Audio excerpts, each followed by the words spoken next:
Bonsoir madame, bonsoir messieurs, chers amis, bonsoir.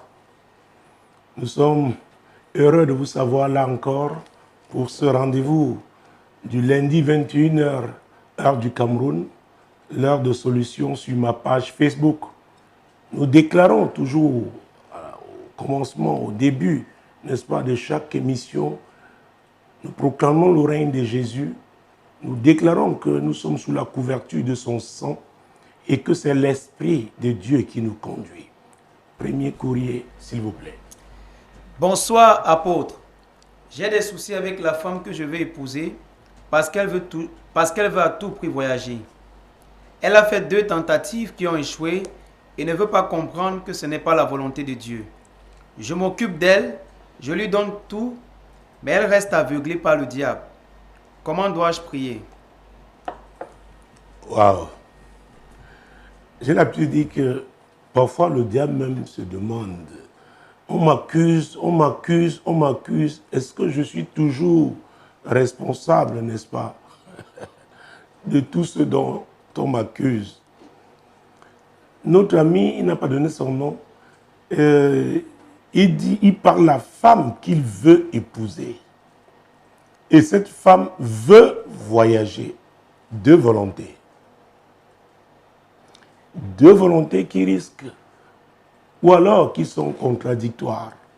Parce que quand il nous dit que c'est le diable qui l'aveugle, je veux croire que lui, c'est Dieu qui l'éclaire. Vous savez, on ne se marie pas, le mariage n'est pas forcé.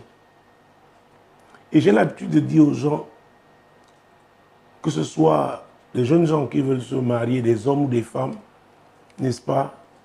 Si l'homme ne te prend pas comme son opportunité, et vice-versa, si la femme ne te considère pas comme l'opportunité divine pour elle, et que vous vous battez pour l'épouser à tout prix, ah oui, pour devenir sa femme à tout prix, j'ai peur pour vous. J'ai très peur pour vous. Pourquoi je le dis? J'ai rencontré, n'est-ce pas, de nombreux cas.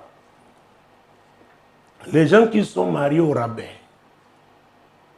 les gens qui ont fait tout pour épouser une femme, ou tout pour être l'épouse d'un homme, et passent leur temps à se battre pour être aimé, se battre pour être reconnu par la belle famille. Ah oui! Et ces combats-là, à un moment donné, ça devient fatigant. Ça épuise. La Bible déclare que tout ce qui n'est pas conviction est péché. Tout ce qui n'est pas conviction est péché. Cette femme a fait 2 tentatives qui n'ont pas marché. Je ne sais pas qui a financé ces tentatives. Et même, je devrais commencer par là. Tu t'occupes d'elle en tant que qui? C'est très important.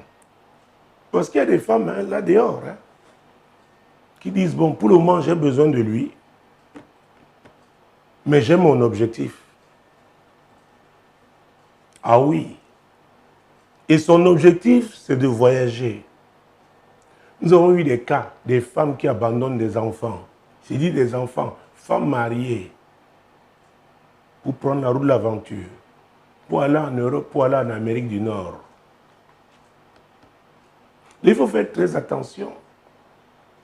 Parce qu'il y en a qui disent, oui, avec le temps, ils vont s'imposer. Avec le temps, l'autre va se fatiguer.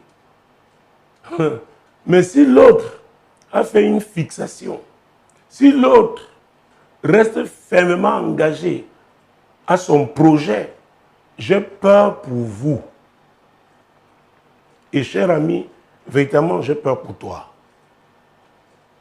La femme que tu veux épouser, c'est toi qui veux l'épouser. Elle pense à son voyage. Ah oui. Et j'ai l'habitude de citer, n'est-ce pas, ce verset 3 d'Amos 3. Parce que je rappelle toujours que la vie est une affaire de choix. Et dans le cas du mariage, il faut bien s'accorder. Amos chapitre 3, verset 3. 2 hommes marchent-ils ensemble sans s'être convenus? La réponse, évidemment, est non. Un non. Tu t'occupes d'elle, mais elle veut partir. Et tu es là, tu es toujours en train de t'occuper d'elle. Et en Afrique, un homme dit qu'il s'occupe d'une femme. Ah oui. Pensez aux finances. Hein. Peut-être celui qui paye sa maison, lui donne son argent de poche. Ah oui. L'habillement, tout ce qui a trait à l'esthétique. Alors tu le fais en tant que qui? Parce que tu n'as pas de statut. Au jour d'aujourd'hui, tu ne peux même pas dire que tu es son fiancé. Tu ne peux pas le dire. Et ce n'est pas parce que tu vas avec elle, tu couches avec elle, que tu crois que sur la durée, tu auras la victoire. Parce qu'un homme qui s'occupe d'une femme, qui s'occupe d'elle, d'ailleurs, il devait être connu dans sa famille. Et quand on parle de fiançailles en Afrique, on dit au moins qu'on a fait le toqué, c'est-à-dire aller toquer, aller se présenter à la famille pour dire que voilà, je suis là. Et c'est la fille qui vous amène, qui vous présente. Vous dit, voilà l'homme que je vais épouser. Et généralement, il y a quelqu'un, n'est-ce pas, qui se tient devant le chef de votre famille ou un aîné, n'est-ce pas, quelqu'un de respecté, de respectable, pour, n'est-ce pas, dire à la famille de la fille que nous sommes là, à vrai dire, donnez-nous les conditions, et on parle le plus souvent des listes, n'est-ce pas, pour la dot, parce que nous voulons épouser votre fille. Parce que c'est aussi une rencontre de deux familles. Ah oui. Alors, dans tout ça, tu ne nous as rien dit. Mais tu continues seulement à t'occuper d'elle. Et tu es conscient qu'elle veut partir. Et tu continues de le faire. Oh, cher ami. À Douala, on dit souvent, on t'a vendu. C'est ce qu'on dit ici. C'est un langage vulgaire. Pour te demander si tu as encore tous tes sens, si tu sais vraiment ce que tu veux. Tu le fais en tant que qui? Tu es sûr que si les premiers voyages avaient réussi, vous en serez là encore? C'est justement parce que c'est échoué qu'elle est là et tu t'occupes d'elle, peut-être avec l'argent même que tu lui donnes là. Ah, elle épargne quelque chose pour une troisième tentative. Donc, tu dis que c'est le diable qui l'aveugle. J'ai peur que le même diable t'a aussi aveuglé. Et il m'est même permis de croire qu'elle est lucide. Elle sait ce qu'elle veut. Et elle est ferme dans sa voie. Le problème, c'est toi. Le problème, c'est toi. Le mariage n'est pas forcé. La Bible déclare que tout ce qui n'est pas conviction est péché. Peut-être qu'elle n'est pas convaincue que c'est toi l'homme de sa vie. Ah oui. Peut-être dans ses rêves, elle ne voyait qu'un blanc. Et tu es comme moi là, la peau aussi. Donc, tu n'es même pas métissé. Non, je le dis pour rire, mais fais attention, ressaisis-toi. Moi, je préfère me concentrer sur toi parce que cette fille, ses pensées, ses idées, son désir, c'est de s'établir à l'étranger. Et pour le moment, vous ne partagez pas, n'est-ce pas, vous n'avez pas le même point de vue, la même vision. Oui, parce que deux personnes, n'est-ce pas, qui ne s'accordent pas, qui marchent ensemble, c'est-à-dire ne regardent pas dans la même direction. C'est Antoine Saint-Exupéry qui disait, dans son œuvre, je crois qu'on l'appelait encore, s'aimer, ce n'est point se regarder l'autre. Terre des hommes, voilà. S'aimer, ce n'est pas se regarder l'un l'autre, mais se regarder dans la même direction. Aujourd'hui, vous ne regardez pas dans la même direction. Donc, même les hommes ont pensé. Et cet écrivain l'a dit. Et nous avons commencé avec Amos 3.3, la parole de Dieu. Ah oui. Et ne l'oublie pas, si vraiment tu dois l'épouser, il faudrait bien qu'Éphésiens chapitre 5, verset 22. Ah oui, parce que c'est la volonté de Dieu pour le mariage. Quand vous êtes un homme, la femme doit comprendre ça. Nous sommes au verset 22. Nous pourrons prendre le 23, le 24 aussi. Femmes, soyez soumises à vos maris comme au Seigneur, car le mari est le chef de la femme, comme Christ est le chef de l'Église, qui est son corps et dont il est le sauveur. Or, de même que l'Église est soumise à Christ, les femmes aussi doivent l'être à leur mari en toutes choses. Vous voyez, femmes, soyez soumises. Est-ce que tu crois sincèrement, de toi à moi là, que la femme là est prête à se soumettre à toi? Vous savez, j'ai parlé souvent ici du lot de consolation. Si on vous épouse et que vous êtes comme un lot de consolation, faites attention. Le jour où cet homme-là ou cette femme-là aura l'opportunité de rattraper ce qui pour lui était le lot principal, était le prix, alors il va le faire. Nous avons vu des gens mariés, mais ils se sont remis avec l'amour de leur jeunesse. Parce que pour une raison ou pour une autre, ils n'ont pas pu se mettre ensemble, mais parce que c'était véritablement leur objectif. Oh mon Dieu, il y a cette histoire, cette femme avait 6 enfants. Elle avait épousé un ingénieur agronome. Alors, quand on dit qu'une femme qui est mariée avec 6 enfants, vous verrez qu'en moyenne, c'est 12 ans de mariage. Mais elle en avait fait plus. Elle est partie, elle a laissé les 6 enfants pour se mettre avec l'homme de sa jeunesse, qui lui aussi s'était cassé la figure. Les gens l'ont accusé. Les gens lui ont donné tous les noms d'oiseaux. Mais ce mari savait bien qu'elle avait toujours aimé cet homme. Et c'est parce qu'elle avait été déçue qu'elle l'a épousé. Donc il était le lot de consolation. C'est pourquoi j'ai dit toujours, oh chers messieurs, je m'adresse aussi aux dames qui nous écoutent, nos amis, l'homme qui t'épouse doit te prendre comme son opportunité divine. Cela veut dire quoi? Il va te respecter, il va croire à tes talents, les dons de Dieu dans ta vie. Il sera convaincu que tu viens le compléter parce que dans le mariage, on parle de complémentarité. Et il saura qu'il ne peut pas avancer sans toi. Il ne peut pas. Retenons qu'une femme qui ne prend pas, n'est-ce pas, qui ne considère pas que l'homme qui veut l'épouser est l'opportunité de Dieu pour elle, ne pourra pas se soumettre. Parce que la soumission a aussi à voir avec la confiance, avec la crédibilité. On ne peut pas se soumettre à un insensé.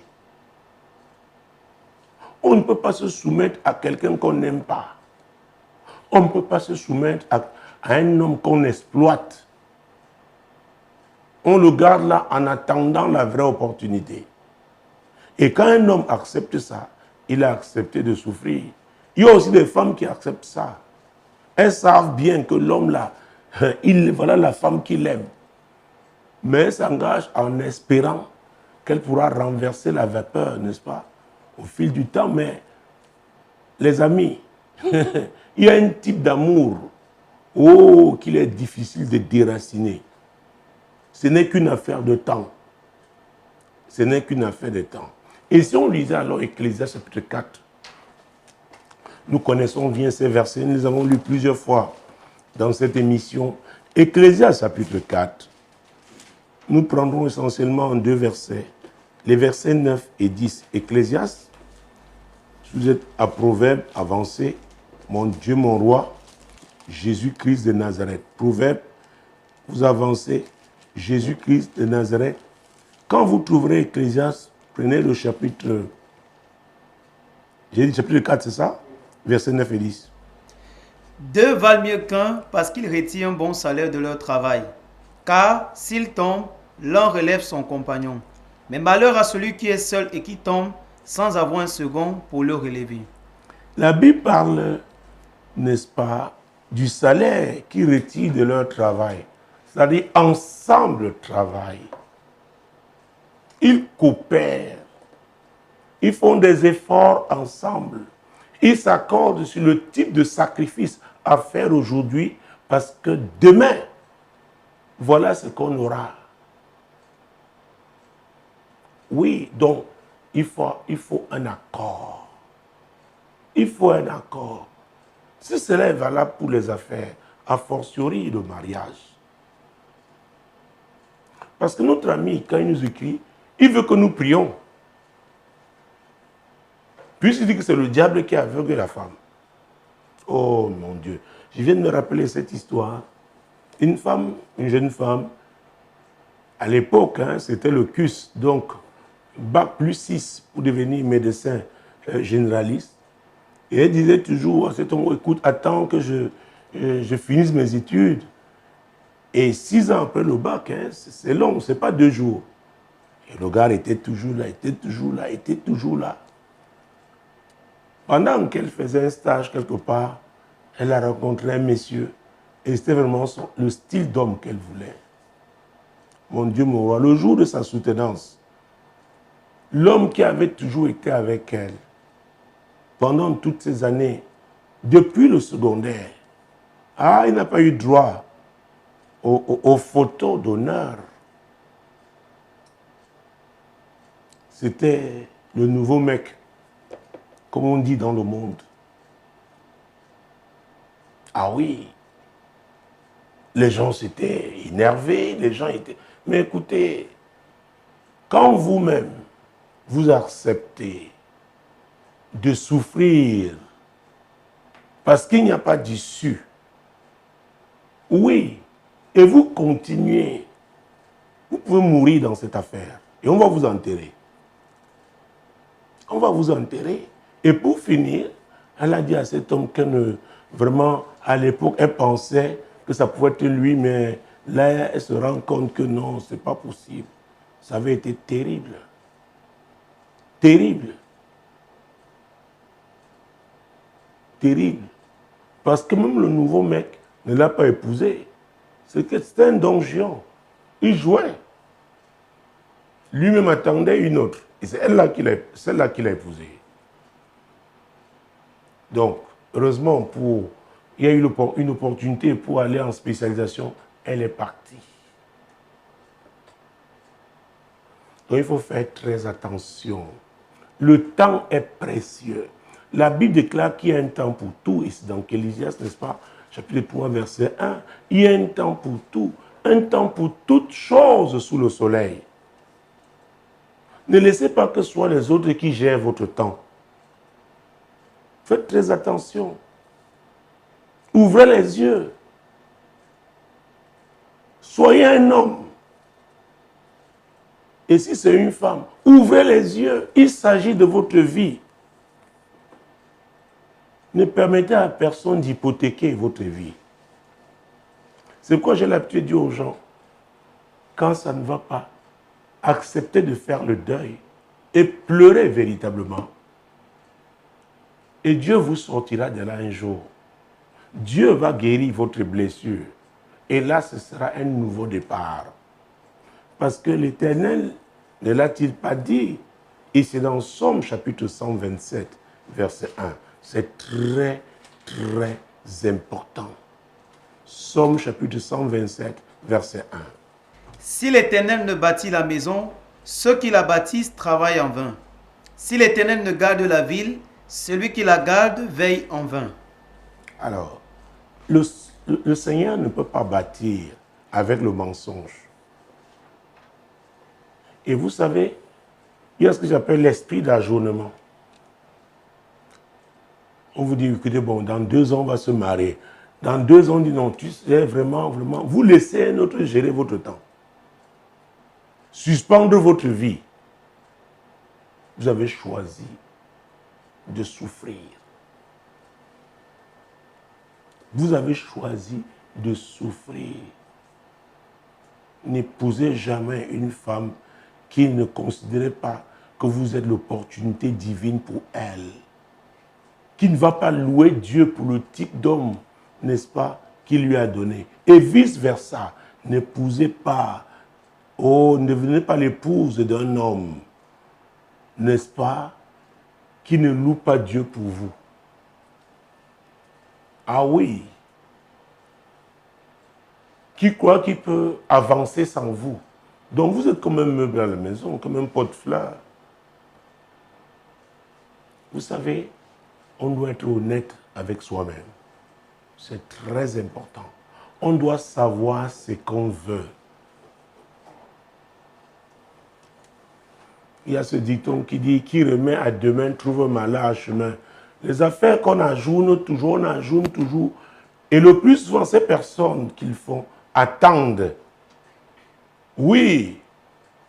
Donc on vous garde là, que si ça ne va pas, comme si vous êtes une roue de secours. Non. Non. Dans le cadre du mariage, on doit être des partenaires. Il doit y avoir la complémentarité. L'amour, quand on parle de mariage, n'excluez jamais le mot complémentarité. Ah oui, on peut faire des enfants sans être complémentaires. Vous n'avez pas vu des folles qui accouchent là dehors?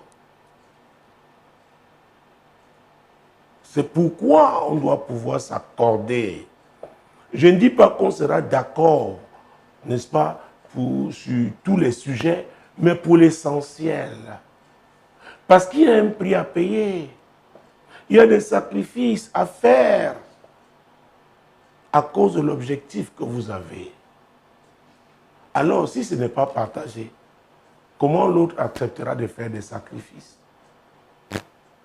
Donc, vous devez savoir ce que vous voulez. C'est très important. Vous savez, il y a un passage dans la Bible. Hein? Ah oui, 1 Roi chapitre 21. Quand je parle de l'ordre divin dans le mariage, le mari qui doit être le chef, la femme qui doit se soumettre. Nous avons lu plusieurs fois ces versets de 1 Roi chapitre 21, n'est-ce pas, sur cette antenne, avec cette émission et avec une autre. Mon Dieu, moi, 1 Roi chapitre 21, verset 7. Alors, Jézabel, sa femme, lui dit, « Est-ce bien toi maintenant qui exerces la souveraineté sur Israël? Lève-toi, prends de la nourriture et que ton cœur se réjouisse. Moi, je te donnerai la vigne de Naboth de Jezreel. » Donc, vous voyez, c'est le roi Achab. Hein? Il n'était pas le chef dans sa maison. Il était roi, mais il n'était pas le chef dans sa maison. La femme dit, je te donnerai. Donc, c'est la femme qui dirigeait véritablement. Et quand vous lisez la suite, n'est-ce pas, verset 8 et suivant, vous verrez comment elle a même utilisé, mon Dieu, mon roi, le sceau du roi, alors qu'elle n'était que l'épouse du roi. On l'appelait la reine. Ce n'est pas parce que c'est elle qui occupait la première place, c'est parce qu'elle avait épousé le roi. Verset 8 et suivant. Et elle écrivit au nom d'Achab des lettres qu'elle scella du sceau d'Achab et qu'elle envoyait aux anciens et aux magistrats qui habitaient avec Naboth dans sa ville. Voici ce qu'elle écrivit dans ces lettres. Publiez un jeûne, placez Naboth à la tête du peuple et mettez en face de lui 2 méchants hommes qui disposeront ainsi contre lui. Tu as maudit Dieu et le roi, puis amenez-le dehors, lapidez-le et qu'il meure. Les gens de la ville de Naboth, les anciens et les magistrats qui habitaient dans la ville agirent comme Jézabel leur avait fait dire, d'après ce qui était écrit dans les lettres qu'elle leur avait envoyées. Ils publiaient un jeûne et ils placèrent Naboth à la tête du peuple. Les deux méchants hommes vinrent se mettre en face de lui, et ces méchants hommes disposaient ainsi devant le peuple contre Naboth. Naboth a maudit Dieu et le roi, puis ils le menaient hors de la ville et le lapidèrent, et il mourut. Et ils envoyaient dire à Jézabel, Naboth a été lapidé et il est mort. Vous voyez, les anciens de la ville, des leaders, la Bible même dit qu'il y avait des magistrats. Ils ont obéi à Jézabel parce qu'ils savaient que c'est Jézabel véritablement qui régnait. Et ce n'est pas la volonté de Dieu. C'est l'homme qui doit être le chef. Pas pour mater, pas pour écraser, pas pour humilier. Mais Dieu lui a donné cette place. Et cher ami, je ne suis pas sûr, ah oui, que si tu épousais même cette femme, qu'elle se soumettrait à toi. Pour ma part, le conseil que je peux te donner, c'est de t'arrêter un moment. Vraiment, prends du recul, prends une distance et vraiment demande à Dieu de te délivrer cette affaire. Dieu ne peut pas te donner une femme qui ne pourra pas, n'est-ce pas, se soumettre à toi. À moins qu'entre-temps, tu deviennes un insensé. Donc voilà ce que j'allais te dire. Je ne te conseille pas, n'est-ce pas, de continuer de t'occuper de cette femme. Une femme qui veut voyager, une femme qui veut partir, une femme qui n'entend pas vivre avec toi ici, au pays. Que le Seigneur te bénisse. Deuxième courrier. Doit-on montrer tous ses revenus à sa femme, surtout quand elle dérange? Gilbert. Alors, Gilbert, je ne sais pas ce que tu mets dans déranger, surtout quand elle dérange. Je sais que beaucoup d'hommes sont embarrassés quand leur femme leur pose des questions précises. Vous savez, il y a des femmes méticuleuses, il y a des femmes pointilleuses. Ah oui, dans Proverbe chapitre 14, verset 1, la Bible déclare que la femme sage bâtit sa maison. Alors, on ne bâtit pas en l'air. Ah oui, il y a des projets. On doit s'organiser par rapport, n'est-ce pas, à l'exécution, n'est-ce pas, de ce projet. Il y a des étapes. Et vous êtes d'accord avec moi que l'argent joue un rôle très important, n'est-ce pas, pour les projets qu'on veut réaliser. Alors, une femme qui a donc à cœur de jouer ce rôle, une femme sage, il y a des informations qu'elle voudra avoir, il y a des questions qu'elle voudra poser, pas pour embarrasser son mari, mais pour savoir, n'est-ce pas, comment agir. Vous savez, même en ces temps difficiles, il y a encore des hommes insensés qui dépensent beaucoup d'argent dans la débauche, qui ont des maîtresses là dehors. Ah oui! Et cet argent devrait servir à la famille, au projet que Dieu a donné au couple. Alors c'est normal que la femme pose des questions. Elle n'est pas en train de se déranger. Une femme rigoureuse doit poser des questions pour savoir comment avancer. Vous savez, vous pouvez faire face à certaines difficultés et que la solution vienne de la femme, les conseils qu'elle vous donnera. Dans le premier courrier, je rappelais, n'est-ce pas, ce que j'ai dit s'agissant de Pharaon et Joseph. D'ailleurs, ouvrons le livre de Genèse. Mon Dieu, mon roi, le premier livre, le livre du commencement. Mon Dieu, mon roi, Genèse, Jésus-Christ de Nazareth, chapitre 41, oui, Genèse chapitre 41. Il faut trouver ces versets, n'est-ce pas, pour que nous n'allions pas ça et là. Genèse chapitre 41, mon Dieu, mon roi, verset 40. Voilà, oui, verset 40. Je t'établis sur ma maison, et tout mon peuple obéira à tes ordres. Le trône seul m'élèvera au-dessus de toi. Voilà. C'est une décision de Pharaon, le roi d'Égypte, l'homme le plus puissant de la terre à cette époque-là. Et qui avait eu des problèmes à un moment parce que Dieu lui a donné des songes. 2 songes. La même nuit, il n'arrivait pas, n'est-ce pas, à décoder ces choses, ces songes, à voir leur explication. C'est Joseph, n'est-ce pas, qui a expliqué, a interprété ces songes.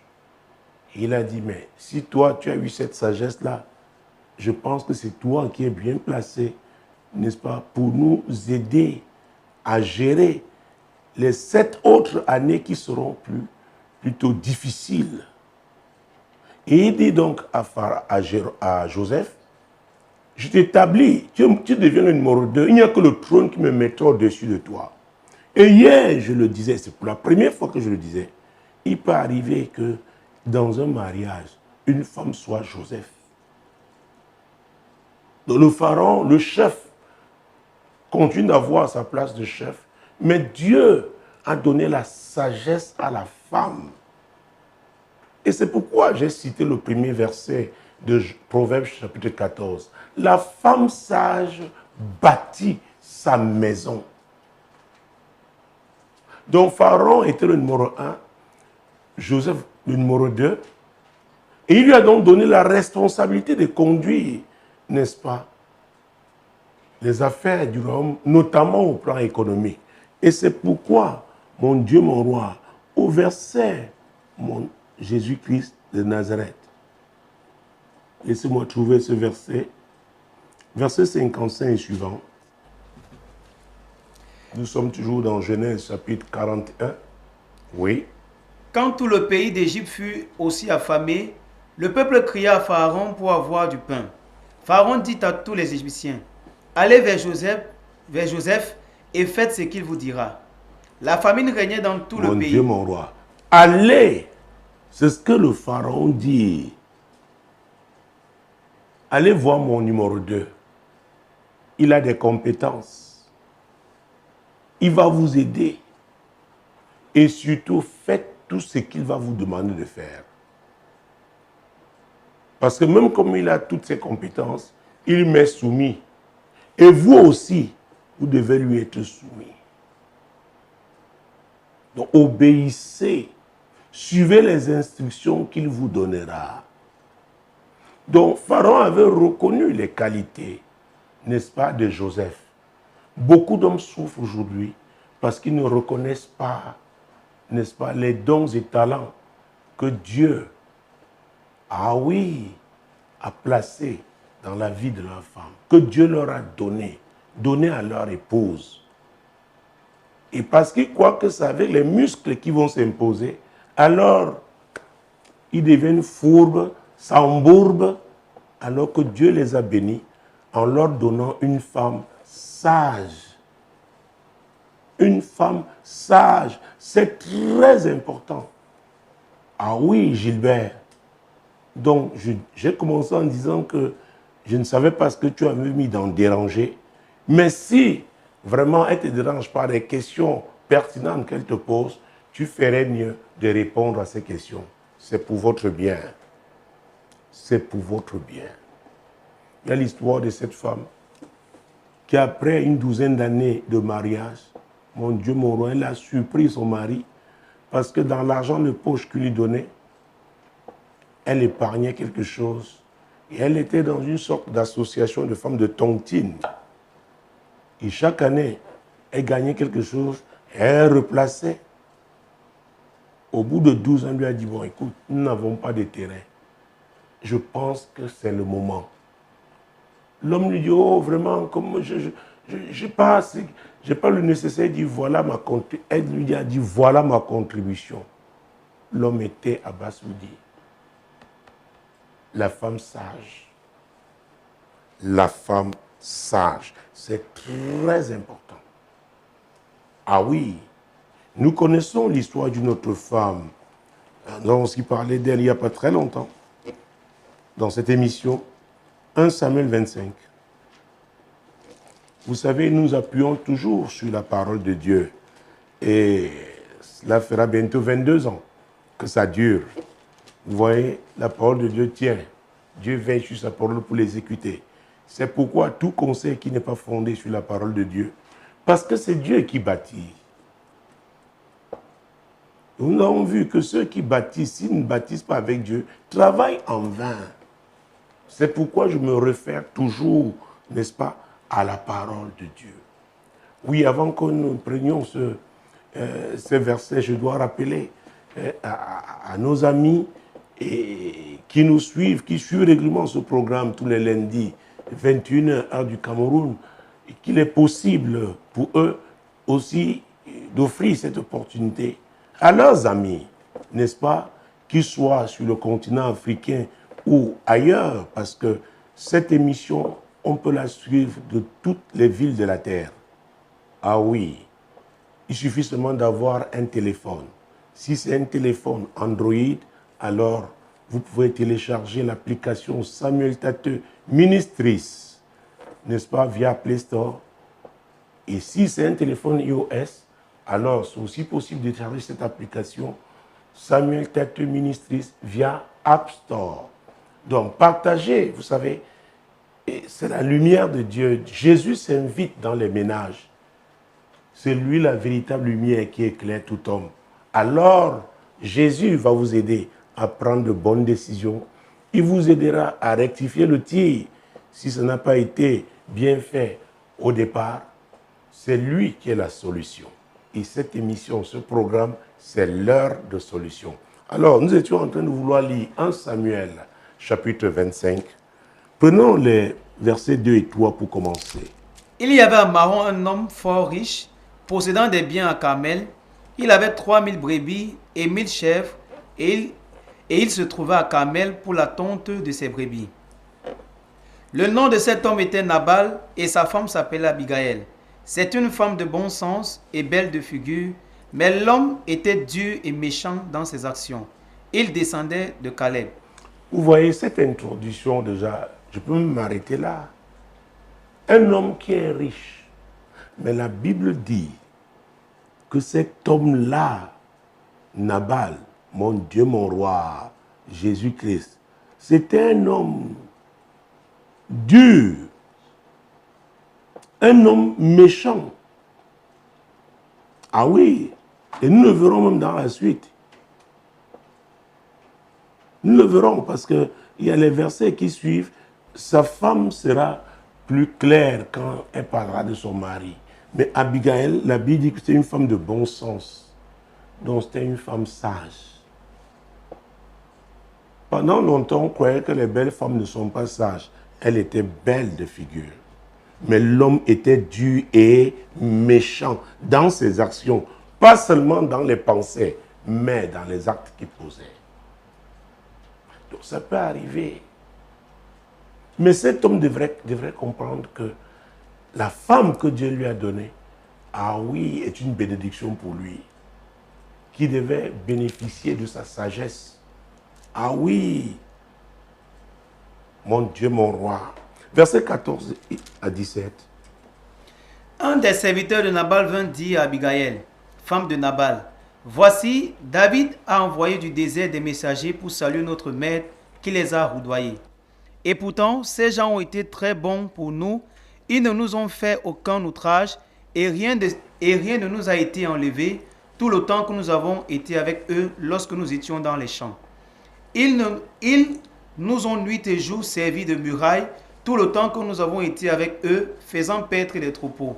Sache maintenant et vois ce que tu as à faire, car la perte de notre maître et de toute sa maison est résolue. Et il est si méchant qu'on ose lui parler. Vous voyez ça? Il est si méchant qu'on ose lui parler. Et ça, c'est un des serviteurs de Nabal qui le disait. Et il allait voir Abigaël pourquoi la sagesse d'Abigaël était reconnue. Il lui dit, maman, sache ce que tu vas faire. C'est toi qui as la solution. Sinon, David et ses hommes, il nous a servi de muraille, il nous a protégés. Ce n'est pas comme ça qu'on devrait lui répondre. Ah oui. Beaucoup d'hommes s'en sortent à cause de leur femme. Je vous dis. Je me souviens, et c'est l'ancien président du Sénégal qui le disait, le président Abdou Diouf. Il racontait comment, je crois que c'était M. Michel Camdessus, qui devait être le directeur du Fonds monétaire international, l'avait appelé un jour pour lui annoncer qu'il n'avait plus, que l'Afrique francophone n'avait plus de choix, en tout cas celle qui utilise le CFA, qu'il fallait dévaluer. Et il a raconté comment, au départ, n'est-ce pas, c'était très courtois. À un moment, le ton a monté. Et sa femme a réalisé ça. Elle est allée prier. C'est lui qui a raconté cette histoire. Les femmes sages savent quoi faire. C'est-à-dire, elle est allée intercéder. Ah oui. La Bible déclare que celui qui trouve une femme a trouvé le bonheur. Et c'est une grâce qu'il obtient de l'Éternel. Il s'agit d'une femme sage. C'est Proverbe 18, 22. C'est pourquoi ne priez pas seulement parce que vous voulez épouser une belle femme et vous attirez seulement par l'apparence. Vous savez, l'apparence là peut changer. Il y a beaucoup d'événements, il y a même la vieillesse. Mais si vous êtes un homme sage, vous allez identifier la sagesse de Dieu dans la vie de cette femme. Et cette femme, cette sagesse va vous faire avancer. C'est très, très important. Parce qu'il n'y a pas de femme laide. Hein. Tout dépend de comment. Oh, vous entretenez votre femme. Je vous assure. Alors, nous venons de lire les versets 14 à 17. Prenons les versets 21 et 22. David avait dit, c'est bien en vain que j'ai gardé tout ce que cet homme a dans le désert et que rien n'a été enlevé de tout ce qu'il possède. Il m'a rendu le mal pour le bien. Que Dieu traite son serviteur David dans toute sa rigueur si je laisse subsister jusqu'à la lumière du matin qui que ce soit de tout ce qui appartient à Nabal. Lorsqu'Abigail aperçut David, elle descendit rapidement de là. Alors, nous retournons au verset 22. David était en train de dire que Nabal a été ingrat. Nabal a été ingrat. Écoutez, les gens disent, comment faire pour savoir si l'homme-là sera un bon mari pour moi? Peut-être vous êtes attiré par les apparences. Mais essayez de regarder, intéressez-vous à sa vie. Comment il a géré les relations que Dieu lui a données dans le passé. Même ses amis. Quand vous voyez un homme, vous rencontrez un homme qui est ingrat, un jour aussi, la même ingratitude, vous serez victime de cette même ingratitude.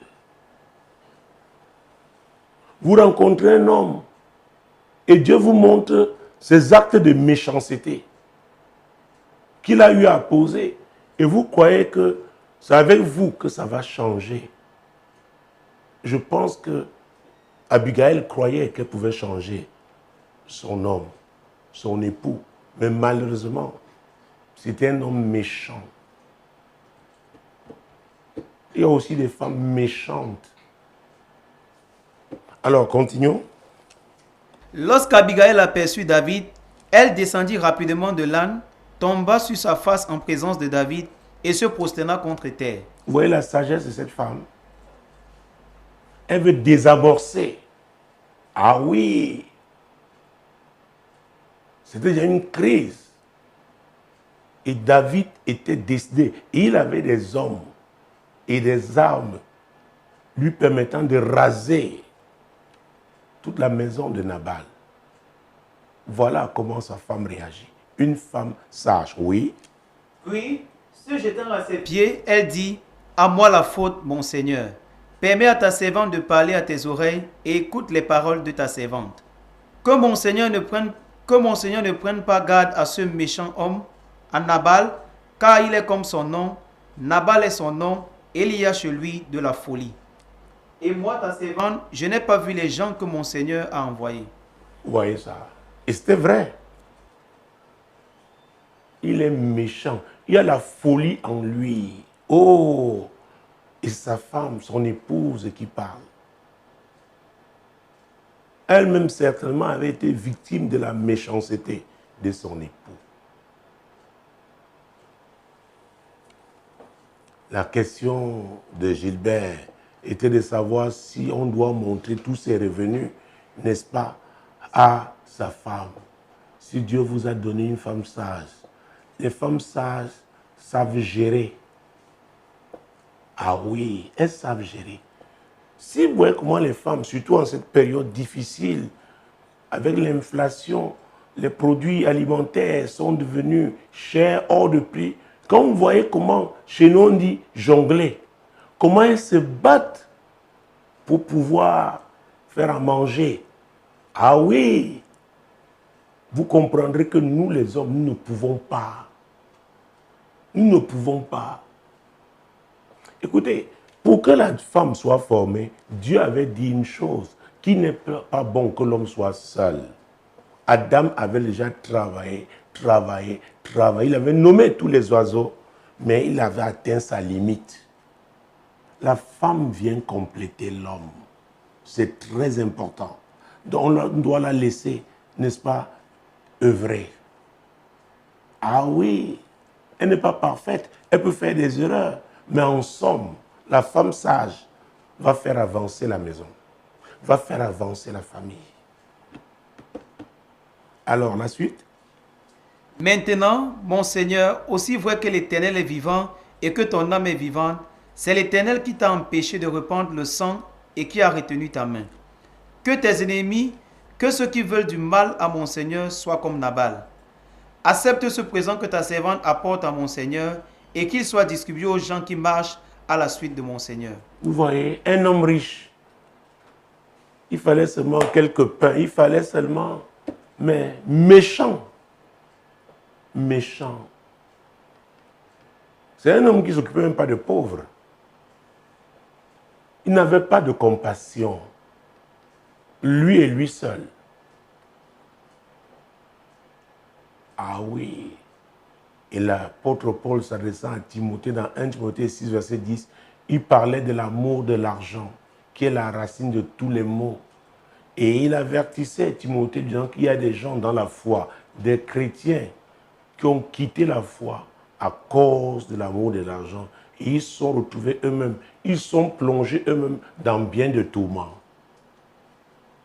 Il faut faire attention avec les biens matériels, avec l'argent.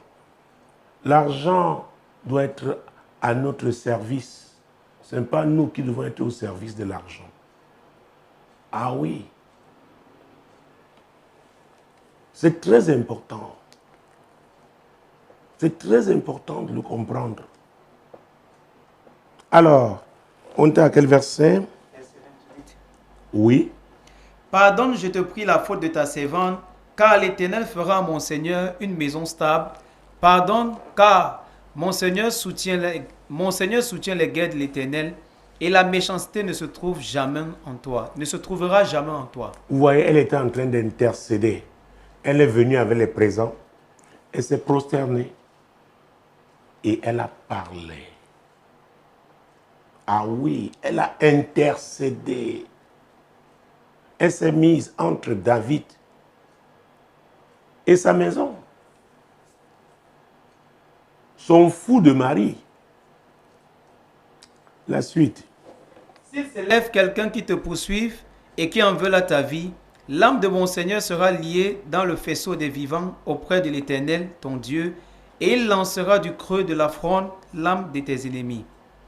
Lorsque l'Éternel aura fait à mon Seigneur tout le bien qu'il a prononcé et qu'il t'aura établi chef sur Israël, mon Seigneur n'aura ni remords ni souffrance de cœur pour avoir répandu le sang inutilement et pour s'être vengé lui-même. Et lorsque l'Éternel aura fait du bien à mon Seigneur, souviens-toi de ta servante. Vous savez, David était quelqu'un de connu. C'était un héros. Il a délivré Israël de 40 jours, oui. Israël était terrorisé par la menace de Goliath. C'était quelqu'un de connu. Mais Nabal l'a méprisé. David était appelé à devenir roi d'Israël. Il ne l'était pas encore. Nabal l'a méprisé, mais Abigail l'a honoré. C'est pourquoi je vous dis toujours d'honorer les gens. Il y a des gens qui ont droit à l'honneur, les autorités. Je le dis toujours, c'est très important. Elle a honoré David. Lui a même dit, quand la prophétie de Dieu là, sur ta vie va s'accomplir, souviens-toi de moi. Je sais que tu deviendras roi. Tu ne l'es pas encore. J'ai les biens matériels que mon mari a là. Je suis une grande femme. Mais moi, je te respecte pour ton Dieu. Et le plus grand Dieu. Tu as appelé à devenir roi. Je t'honore dès maintenant. Je n'attends pas quand tu seras, n'est-ce pas, établi. La suite, c'est quoi? David dit à Abigail, béni soit l'Éternel, le Dieu d'Israël, qui t'a envoyé aujourd'hui à ma rencontre. Béni soit ton bon sens, et béni sois-tu, toi qui m'as empêché en ce jour de répandre le sang et qui as retenu ma main. Vous voyez, David dit, il parle du bon sens d'Abigail. Ah oui, David avait la semence de grandeur en lui. Quand vous avez la semence de grandeur, vous allez identifier des grandes personnes. Ah oui, vous allez approuver et apprécier les actes de grandeur. Mon Dieu, mon roi, et si on sortait par là 36 à 39? Abigail arriva auprès de Nabal, et voici, il faisait dans sa maison un festin comme un festin de roi. Et il avait le cœur joyeux, et il était complètement dans l'ivresse. Elle ne lui dit aucune chose, petite ou grande, jusqu'à la lumière du matin. Vous voyez, quelqu'un qui avait organisé une grande fête, alors que David était en train de marcher contre sa maison. Un fou. Et sa femme ne lui a rien dit. Les femmes sages aussi savent se taire. Elles savent attendre le temps favorable. Il était ivre. Vous voyez, un homme riche, un ivrogne, ce n'est pas une marque de grandeur. Donc aujourd'hui, on peut avoir l'argent. Ah oui, il y a des gens qui, par tous les moyens, ils ont eu à obtenir l'argent, mais il n'y a pas de valeur. Ils n'ont pas de valeur. Quand vous les voyez, ils sont si légers. Alors, continuons. Mais le matin, l'ivresse de Nabal s'étant dissipée, sa femme lui raconta ce qui s'était passé. Le cœur de Nabal reçut un coup mortel et devint comme une pierre. Vous voyez ça? C'est Dieu qui a agi. Maintenant, il était devenu lucide. Sa femme lui raconte ce qu'elle a fait. Comment elle a anticipé. Comment elle a empêché la destruction, n'est-ce pas, de toute la maison. Et enfin, Environ 10 jours après, l'Éternel frappa Nabal et il mourut. vous voyez, Dieu l'a jugé. David apprit que Nabal était mort et il dit, béni soit l'Éternel qui a défendu ma cause dans l'outrage que m'a fait Nabal et qui a empêché son serviteur de faire le mal. L'Éternel a fait retomber la méchanceté de Nabal sur sa tête. David envoya proposer à Abigail de devenir sa femme. Vous voyez, David a aussi besoin de cette sagesse. Il a compris. Il a compris. Donc, Gilbert, peut-être ta femme là te dérange. Comme tu dis, je ne sais pas ce que tu as mis dans déranger. Mais essaye d'analyser, n'est-ce pas, sa façon de faire. Ah oui. Comment est-ce qu'elle gère le mariage là? J'ai pas eu la capacité d'épargner de certaines femmes. Ah oui. J'ai parlé de comment, malgré les temps difficiles, elles arrivent, avec le peu d'argent qu'elles ont, à faire à manger à la famille. Les hommes, l'un n'est plus favorable à la débauche. Ah oui, tous ceux-là qui sont mariés, que ces moments difficiles au moins vous rattrapent et vous ramènent à la maison. Pour pouvoir, n'est-ce pas, laisser votre femme sage la bâtir. Vous bénéficierez des fruits de son travail. C'est très, très important. Donc, si votre femme vous pose une question pertinente, et si vous êtes quelqu'un de vrai, ça ne devrait pas vous déranger. C'est quand vous avez des choses à cacher, il faut réfléchir d'abord, il faut. Donc, je conseille à Gilbert et à tous les hommes qui nous regardent d'être vrais, d'être sincères, d'être transparents. C'est pour le bonheur de la famille. Alors, je réponds par l'affirmative. Si votre femme voit votre nudité, c'est votre portefeuille qui devrait être éloigné d'elle. Non, soyez transparent. Ne lui cachez pas les revenus, la famille. Peut-être elle vous donnera des idées. Comment faire fructifier, n'est-ce pas, ce qui rentre. Donc, Gilbert, ne cache pas tes revenus à ta femme. C'est ta femme. Et la femme sage bâtit. Toute femme sage veut voir son mari devenir un champion. Ah oui, un champion. Et elle l'œuvre pour cela. Elle s'investit. Elle se sacrifie. Parce que c'est son champion. C'est son chef. Ah oui. C'est pourquoi il y a ce dicton dans le monde, derrière chaque grand homme, il y a une grande femme. On peut ne pas la voir, mais elle travaille. Elle travaille dans l'ombre. Et elle ne veut pas forcément que les gens, n'est-ce pas, la voient. Elle ne fait pas du bruit pour ce qu'elle fait, mais elle œuvre efficacement pour l'avancement, n'est-ce pas, de sa maison. Et les hommes devraient apprécier. Donc, chers hommes, ne soyons pas embarrassés en matière de finances. Si on est transparent, si on est vrai, nous avons vu que si l'Éternel ne bâtit, ceux qui bâtissent travaillent en vain. Alors, Dieu ne bâtit pas dans le mensonge. Il ne bâtit pas dans la confusion. Jésus qui a suscité cette émission, parce qu'elle existe avant les médias solutions, il est la solution.